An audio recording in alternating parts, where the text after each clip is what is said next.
नमस्कार, आपण पाहत आहात ATV न्यूज. पाहुयात आजची बातमी. विराट शक्ती प्रदर्शनाने आमदार राजू नवघरे यांचा उमेदवारी अर्ज दाखल. राष्ट्रवादी काँग्रेस अजित पवार गटाकडून उमेदवारी जाहीर झाल्यानंतर मंगळवारी उमेदवारी दाखल करण्याच्या शेवटच्या दिवशी आमदार राजू नवघरे यांनी शक्ती प्रदर्शन करीत उमेदवारी अर्ज दाखल केला.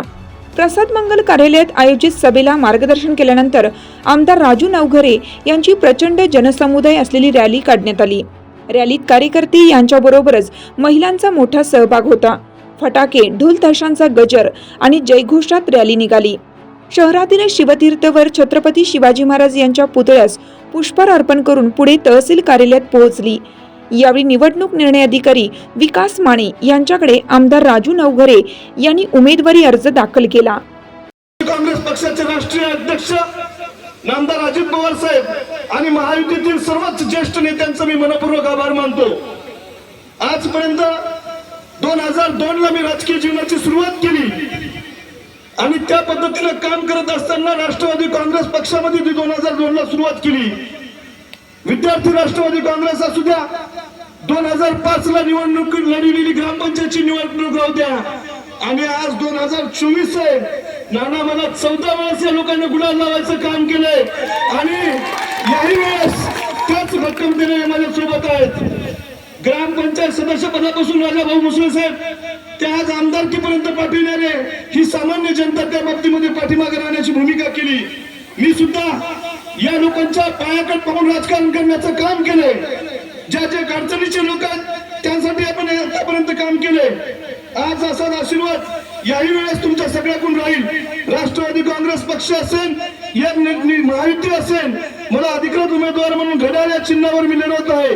आपण निश्चित आपल्या सगळ्या जणांनी ठरविलेलं आहे की या वेळेसची निवडणूक ही एकतर्फी निवडणूक होणार आहे. कारण मी तुम्हाला सगळ्यांना सांगतो, मी स्वतःला भाग्यवान समजतो. 5 वर्षापूर्वी सगळ्यांच्या सहकार्याने परिश्रमाने विधानसभेची निवडणूक मी जिंकलो आणि आमदारकीचा पूर्ण वापर करून वसमत विधानसभा मतदारसंघाचा कायापालट करण्याचा मी प्रामाणिक प्रयत्न केलाय. मागील 40 वर्षांमध्ये झाले नाहीत अशी रेकॉर्ड ब्रेक. काल एक शब्द ऐकू येत होता आम्हाला, रेकॉर्ड ब्रेक, रेकॉर्ड ब्रेक. लोक आम्हाला म्हणाले बांगर साहेब की तुम्ही कालचं भाषण ऐकलं का?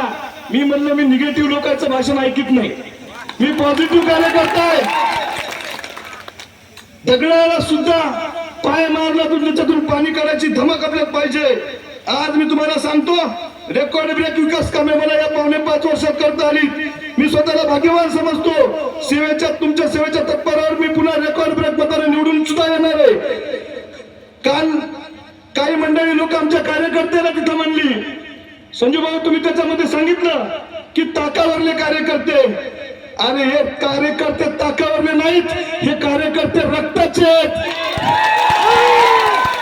या निवडणुकीमध्ये मला कोणाला टीका टिप्पणी करायची नाही, कारण माझ्याजवळ माझं स्वतःचं भांडवल एवढ्या मोठ्या पद्धतीने आहे की लोकांच्या रेषा मोडीत बसण्याचं काम आपण करणार नाहीत. आज आपण बघत असाल राष्ट्रवादी काँग्रेस आणि महायुतीतील परिवाराने जीवाभावाचे कार्यकर्ते या बळावर मी विकासाच्या निवडणुकीचं राजकारण पोहोचतोय.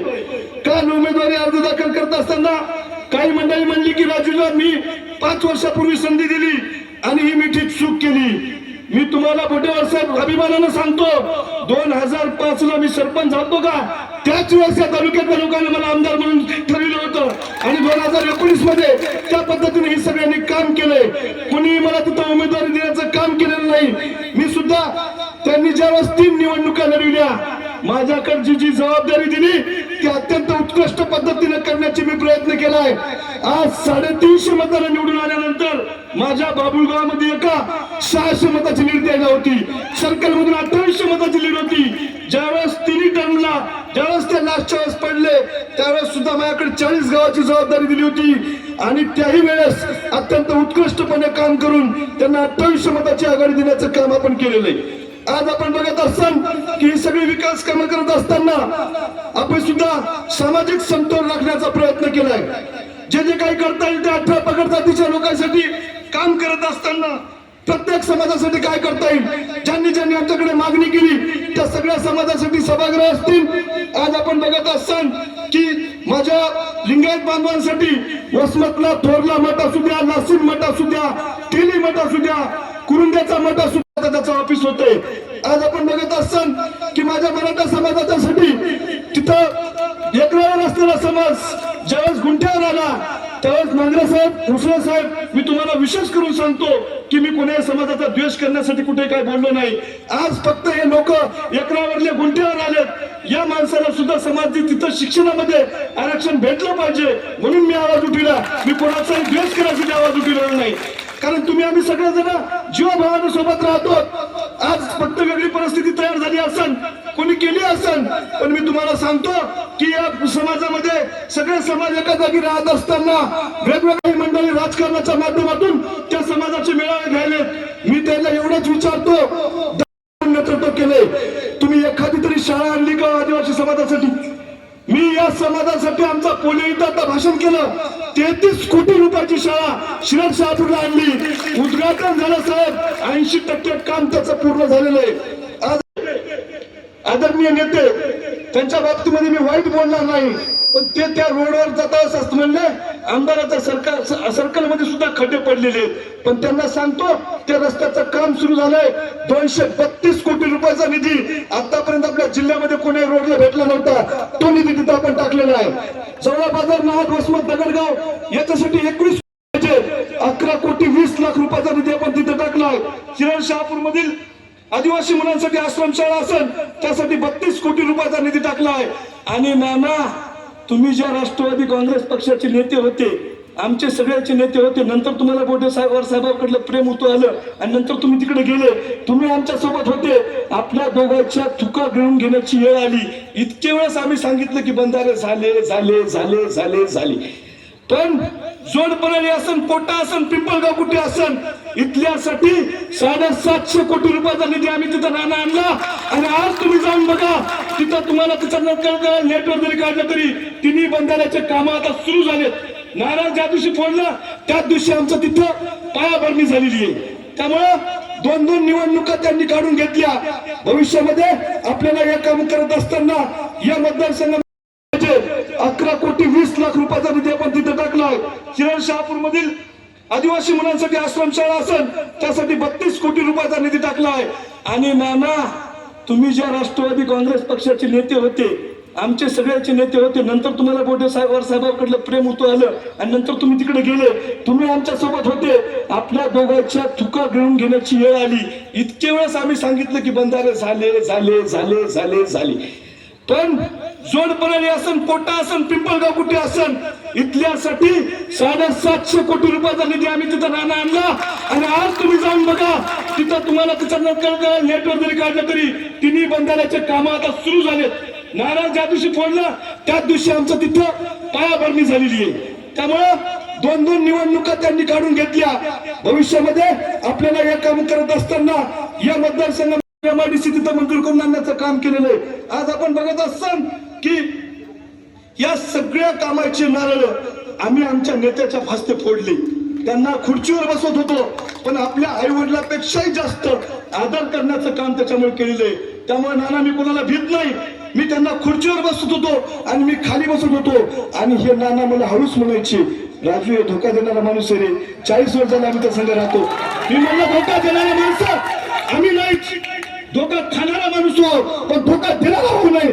त्यामुळे मी आपल्या सगळ्यांना विनंती करतो, आपण कुठेही चुकलो नाहीत. या माध्यमातून काम करत असताना सेवा प्रतिष्ठानची तिथं आम्ही स्थापना केली. ज्या सेवा प्रतिष्ठानचे अध्यक्ष माझे मामा बालूमामा ढोरे आहेत. तुम्हाला मी स्वाभिमानाने सांगतो, राजकारण करत असताना समाजकारणावर भर देण्याचं काम आम्ही केलं. आज हे सगळे लोक देशोधडीला लागले ना. टेक्सटाईल पार्क काढला, तिथं 5000 पोरांना, तरुण मुलांना रोजगार भेटणार म्हणून त्यांनी सांगितलं. आणि आम्ही कार्यकर्ते म्हणून सकाळी उठलं की आमच्या साहेबांनी टेक्सटाईल पार्क आणला, आमच्या साहेबांनी हे केलं, आमच्या साहेबांनी ते केलं. आणि नाना एक आम्हाला सांगायला तिथं आलं ते नवीन तिकडून सांगायला तर 3 वाईट गोष्टी दांडेगावकर साहेबांना आल्या. शुगर, कापूस, अजून काय म्हणलं होतं ना, दूध, तिन्ही पण पडणार. टेक्सटाईल पार्कच्या माध्यमातून 5000 तरुण पोरांना रोजगार देणार म्हणून सांगितलं. आम्ही गजू ढोरे असतील, आम्ही सगळे स्टेजवरले, तुम्ही सगळे विरोधक होते आमचे मुसळे साहेब. तुम्हाला सांगा आमची कथा काय ते ऐका. आज तिथं त्यांनी मीच विचारतो, टेक्सटाईल पार्कचं काय झालं, बालाशिव कारखान्याचं काय झालं. आज आपल्याला एक प्रश्न त्यांना विचारायचा आहे की त्रिमूर्तीच्या बाबतीमध्ये काय झालं. ज्या त्रिमूर्तीच्या कर्मचाऱ्यांनी तुम्हाला तिथं 30-30 हजार रुपयाचे शेअर्स भरले आणि तिथं माझ्यासारख्या कार्यकर्त्यांना बाबुळगावचं बूथ वनवे करून घेतलं. 80% मतदान जेव्हा दांडेगावकर साहेब उभं टाकायचे त्यावेळेस आम्ही त्याच्या माध्यमातून त्यांना द्यायचं. आणि तिथल्या कर्मचाऱ्यानं जी डॉक्टर साहेब मुंदळा साहेब तुमच्या विरोधातली 308 मताची निवडणूक होती का, ती फक्त त्या त्रिमूर्तीच्या कर्मचाऱ्याने निवडून आणायची काम केलं, पण त्यांना धोशोधडीला लावायचं काम या आमच्या साखर सम्राटानं केलेलं आहे. त्यामुळे मी तुम्हाला सगळ्यांना विनंती करतो कि बगल बच्चों तुम शोर ना करो, अभी संघर्ष की रात है, तुम्हारी धज्जियां उड़ जाएंगी, बस तो 23 नवंबर की बात है. आणि आपल्या सगळ्यांना एवढं सांगतो, मी शेवटच्या रक्ताच्या थेंबापर्यंत या मतदारसंघातील तरुण मुलांसाठी, तुमच्या आमच्या सगळ्या समाजासाठी, शेतकऱ्यांसाठी, सगळ्या 18 पगड जातीच्या लोकांसाठी सातत्याने काम करीत राहील. मी नेता, मी कार्यकर्ता, आमदार राहील. मी दरबारी राजकारण करणार नाही. कधीतरी कोणाला मोठं करायचं, कधीतरी कोणाला खाली खेचायचं. आणि आता तर आम्हाला लयच मोकळे झाले ना. आता आमच्या संघ नेताच नाही, चट कार्यकर्ते, ज्याचं त्याला स्वातंत्र्य. पण हे स्वातंत्र्य असताना सुद्धा आम्ही आमची डिसिप्लिन मोडणार नाहीत. माझ्या हिंदुत्वाची व्याख्या एका मिनिटात सांगतो. आज सगळेजण नाना म्हणाले की आम्ही हिंदुत्वाच्या नावावर हे केलं, हिंदुत्वाच्या नावावर ते केलं. पण हिंदुत्वामध्ये तुम्ही आम्ही सगळेजण येतो.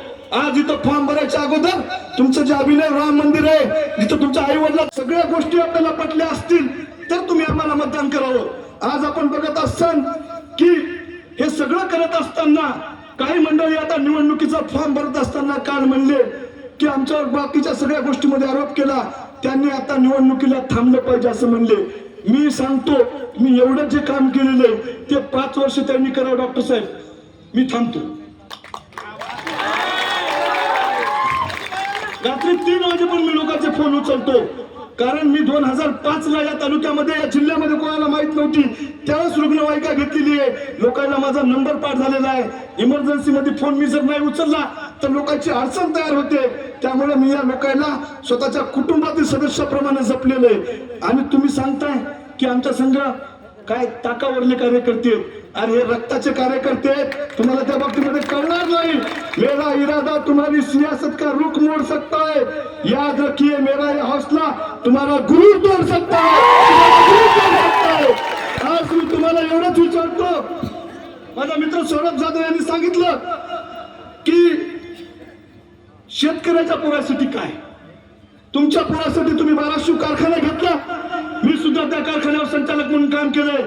19 डायरेक्टरच्या सह्या झाल्या आणि मला 21व्या दिवशी विचारलं की राजू, आपण हा कारखाना विकतोय तर हा लोकांना घेण्यापेक्षा आपणच घरी घेतलेला काय वाईट.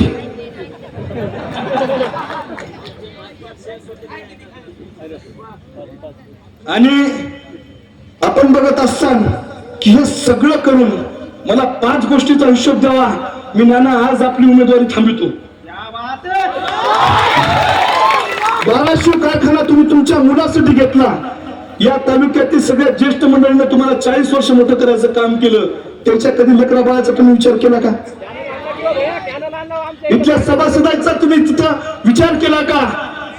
आज आपण बघत असाल की मॉडर्न मार्केटच्या बाबतीमध्ये यांनी चर्चा केली. या तालुक्यात ते आणू शकले का? यानं टेक्सटाईल पार्क उभा राहिला. त्या टेक्सटाईल पार्क मध्ये सुद्धा श्रीकांत देशपांडे साहेबांचे मित्रच फक्त मोठे झाले, पण माणूस सामान्यच राहायचं काम झालेलं आहे. मी तुम्हाला सांगतो की नाना आज तुमची सोय नाही, तुम्ही आमच्या स्टेजवर आले, तुमची आमची सोय लावण्याशिवाय आम्ही जाऊ देणार नाही तुम्हाला. आज आपण बघत असाल की त्या टेक्सटाईल पार्कच्या माध्यमातून आमच्या येथील पारवे साहेब असतील, आमच्या इथले तानाजीराव भेंडे असतील, शिवचे कर्मचारी असतील, त्याला नाना 10, 20, 12वी शिकलेले पोरं त्याला 1-2 जणांना तिथं डायरेक्टर केले. आणि त्या बाहेरची शिक्षण संस्थेमध्ये ज्यांनी PhD केली, जे प्राध्यापक म्हणून लाख रुपये पगार उचलेले, त्याला ते धमक्या द्यायले. मी सांगायला तुम्हाला की फक्त मी 20 तारखेपर्यंत शांत राहणार आहे. या सगळ्याच्या कर्मचाऱ्याच्या पाठीमागे मी आहे. काही संचालक मंडळामुळे लोकांना ऊस लावायची बंद केली. जे ऊसाचा विभाग आहे त्या गावातल्या लोकांना यांनी दादागिरी करायलेत आणि आम्हाला दादागिरीच्या गोष्टी बोलतायत. आम्ही दादागिरी करणारे माणसं नाहीत. आम्ही समाजाच्या लोकांच्या पायाकडे पाहून राजकारण करणारे माणसं आहेत. लोकांचे मन जिंकून राजकारण करणारे माणसं आहेत. ते सगळे इथून चालतात.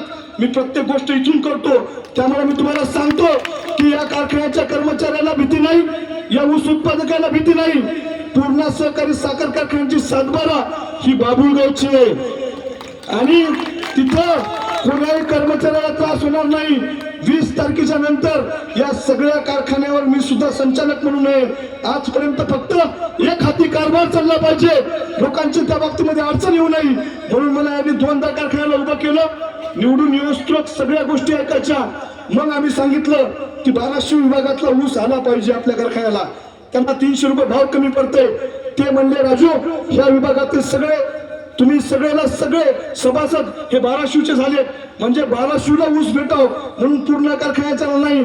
मी गजानन सवंडकर, चांदू इंगोले, आमचे बेंडे पाटील आणि अजून विश्वनाथ फेगडे 5 जणांना कारखान्याला उभं केलं.